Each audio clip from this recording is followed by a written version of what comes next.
जय गुरुदेव। वांग्मय प्रेरणाप्रद दृष्टांत से प्रस्तुत सुंदर बोध कथा। अभिमान पिघलता है। महाभारत का युद्ध समाप्त हुआ। हस्तिनापुर में महाराज युधिष्ठिर का राज्याभिषेक हुआ।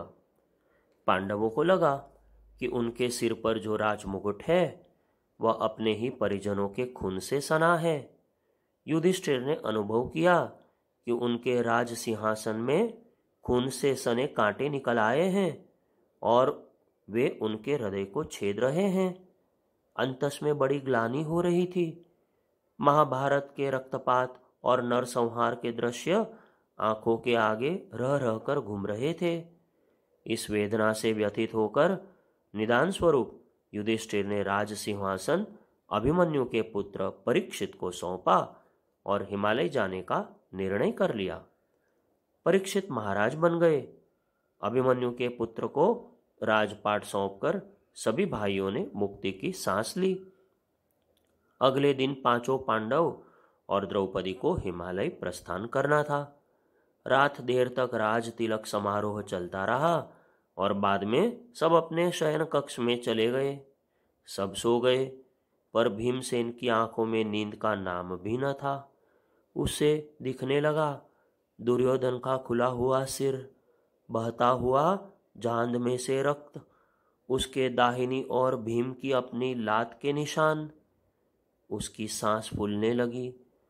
रात उसी ऊहापोह में कटी और सुबह होते द्रौपदी सहित पांचों पांडवों ने प्रस्थान किया। रास्ते में एक एक कर सब गिरने लगे। पहले सदेव गिरा, फिर नकुल, फिर पांचाली और उसके बाद अर्जुन भी गिर पड़ा। अब हिमालय के 3 ही यात्री बच रहे थे।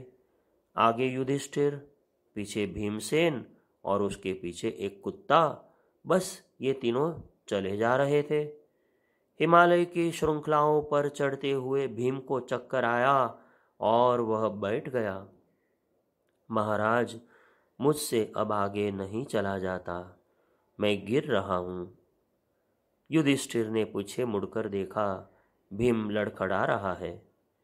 भैया, कल रात से मेरे मन में बड़ी उथल पुथल मची हुई है और यह उथल पुथल अब और तेज हो गई है। लेकिन जो विचार आज मेरे मन में उठ रहे हैं, काश वे पहले उठे होते। मैं आपके वचनों को समझ सका होता कि मनुष्य के पास अंतरात्मा जैसी भी कोई चीज है।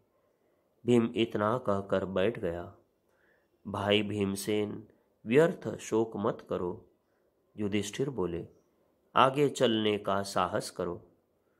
मैं कुछ धीरज बांधता हूँ, उसके पहले अनेक स्मृतियाँ मुझे तोड़ देती है भैया।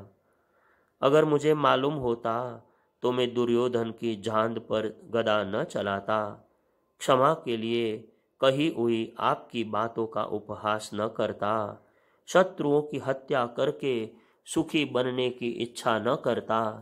लेकिन महाराज, मैंने तो अपने बल के अभिमान में दूसरी किन्हीं बातों पर विचार ही नहीं किया और आज अब यह मेरा शरीर भी अपना नहीं रहा।